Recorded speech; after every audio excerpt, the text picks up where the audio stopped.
দুনিয়াদার ব্যক্তি মার্সিডিজ গাড়িতে উঠে তার সন্তান ছেলে মেয়ে স্ত্রীকে নিয়ে গাড়িতে চলতেছে সফরের উদ্দেশ্যে।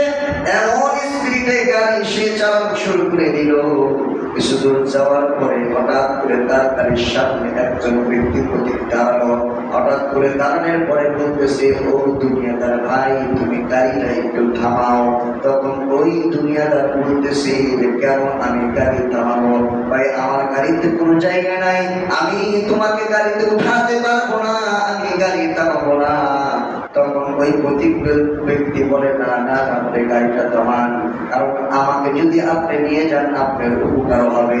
দুনিয়াদার ব্যক্তি জিজ্ঞাসা করলো, তুমি কে? যে তোমাকে নিয়ে গেলে আমার উপকার হবে, সফরে আমার ভালো হবে, ভালোভাবে সফর আমি উদযাপন করতে পারবো। তুমি কে? ওই প্রতীক ব্যক্তি বলে, আমি বললাম দুনিয়ার টাকা, তুমি আমাকে নিয়ে যাও, নিয়ে গেলে তোমার উপকার হবে। ওই দুনিয়াদার ব্যক্তির পাশে তার স্ত্রী বসা ছিল। সেই স্ত্রীকে বললো, ও আমার বিবি, তুমি পিছনে চলে যাও, আমার তো দুনিয়ার টাকার দরকার, টাকা আমার লাগবে। গাড়ি থামায় টাকাকে তার সিটের পাশে সিটে বসানোর পরে আবার গাড়ি যখন স্ত্রীকে টান দিয়েছে, কিছু দেওয়ার পরে আবার তার সামনে একজন আগন্তুক ব্যক্তি দাঁড়ানো। তখন বলতেছে, গাড়ি থামাও। কেন থামাবো? বলতেছে, আমাকে যদি তুমি নিয়ে যাও তোমার উপকার হবে। তখন প্রতিবারী দুনিয়াদার ব্যক্তি জিজ্ঞাসা করলো, তুমি কে? তখন বলতেছে, আমি বললাম রিয়াল ভাই, রিয়াল যদি তুমি নিয়ে যাও তোমার উপকার হবে। তখন দুনিয়াদার ভাবলো, টাকা পেয়েছি, রিয়ালের তো আমার আরো দরকার। তখন টাকাকে বললো, তুমি পিছনে চলে যাও, রিয়াল আমার দরকার। রিয়ালের পাশে বসে আবার শিকার স্ত্রীতে টান দেওয়ার পরে কিছু দূর যাইতেই না যাইতে আমার সামনে একজন ব্যক্তি দাঁড়ানো। বলতেছে, তুমি কে?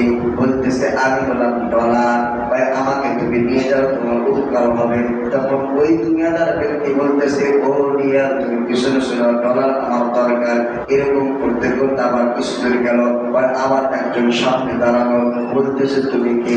বলতেছে, আমি বললাম ইউরো ভাই, ও রিয়াল ডলার তুমি পিছনে চলে যাও, আমার ইউরো দরকার। এভাবে আমার কিছু দূর যায়, যাওয়ার পরে আবার একজন দাঁড়ানো। বলতেছে, তুমি কে? বলতেছে, আমি বললাম পাউন্ড ভাই, আমার যদি তুমি সঙ্গী করো তাহলে তোমার লাভবান হবে, সফরে তোমার ভালো হবে, সফরটা কাটবে।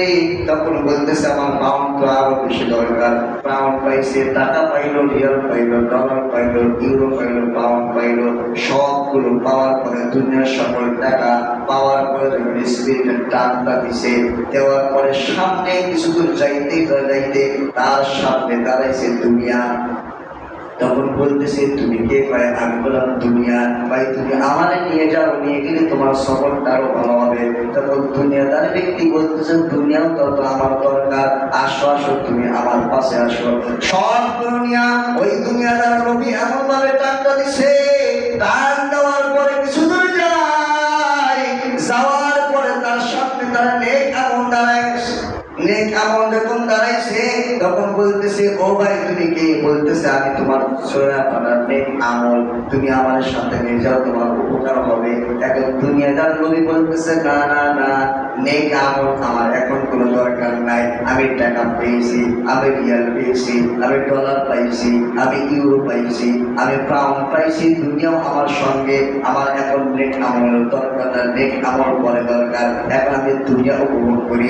ভাইরা আমার, বন্ধুরা বোকা, সে বোঝে না দুনিয়ার এই ধন সম্পদ কোনো কিছুই তার কাজে আসবে না। যখন গাড়ি টান দিছে, দেওয়ার পরে কিছু দূর যাইতে না যাইতে তার সামনে দাঁড়ায় গেছে মালাকুল মউত ফেরেশতা। দাঁড়ানোর পরে বলতেছে, ও দুনিয়াদার নবী, গাড়িটা থামাও, গাড়িটা থামাও। ওই দুনিয়াদার বলে, না না না, গাড়ি আমি থামাবো না, কারণ আমার কাছে দুনিয়ার সব কিছু আমার হাতের মুঠো, দুনিয়াও আমার সঙ্গে, আমি গাড়ি থামাইতে পারবো না, আমি চলছি আর গাড়ি থামাবো না। তখন ওই মালাকুল মউত ফেরেশতা বলে, তখন বলতেছে, তোমার এত পাওয়ার কেন? আমার তো সব আছে। বলতেছে, আমি হলাম মালাকুল মউত, আজ আজরাইল ফেরেশতা কয় তুমি কি চাও? কয় তোমার যদি টাকা লাগে টাকা নাও, জ্ঞান লাগে জ্ঞান নাও, সব কিছু দিয়ে দিব। কয় আমি তোমার কাছে কিছু চাই না, চাই শুধু তোমার নেক আমল। নেক আমলটা আমার কাছে দাও, তাহলে তুমি মুক্তি পাইবা, তোমার জানটা ভালোভাবে কবজ করা হবে। আর যদি টাকা দাও, তোমার জানটা কঠিন ভাবে কবজ করা হবে।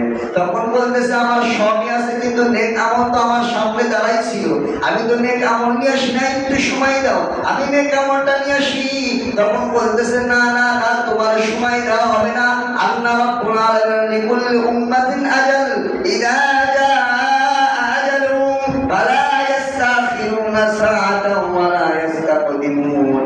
যখন মানুষের নির্ধারিত সময় যখন হয়ে যাবে, 1 সেকেন্ড আগেও তার জান কবজ করা হবে না, 1 সেকেন্ড পরেও তার জানটা বের করা হবে না, সঠিক সময়ে তার জানটা বের করা হবে। ভাই আমার বন্ধুরা, এই জন্য বলি দুনিয়ার লোভ নিয়ে কোনো লাভ হবে না, নেক আমলের প্রতিযোগিতা করতে হবে। আল্লাহ বলেন ফাস্তাবিকুল খায়রাত, বান্দা তুমি নেক কাজের প্রতিযোগিতা করো। দুনিয়ার বাড়ি করার জন্য প্রতিযোগিতা করো, দুনিয়ার গাড়ি করার জন্য তুমি প্রতিযোগিতা করো, দুনিয়ার ধন সম্পদ উপার্জন করার জন্য তুমি প্রতিযোগিতায় নেমে পড়ো, সম্মান ভোগ কামাই করার জন্য তুমি প্রতিযোগিতায় নেমে পড়ো। কিন্তু আমি আল্লাহ বললাম নেক কাজের তুমি প্রতিযোগিতা করো, কিন্তু আমি আপনি নেক কাজের প্রতিযোগিতা করতে পারি না। আমরা প্রতিযোগিতা করি কিসের? আমরা প্রতিযোগিতা করি গুনার প্রতিযোগিতা। ভাই আমার বন্ধুরা,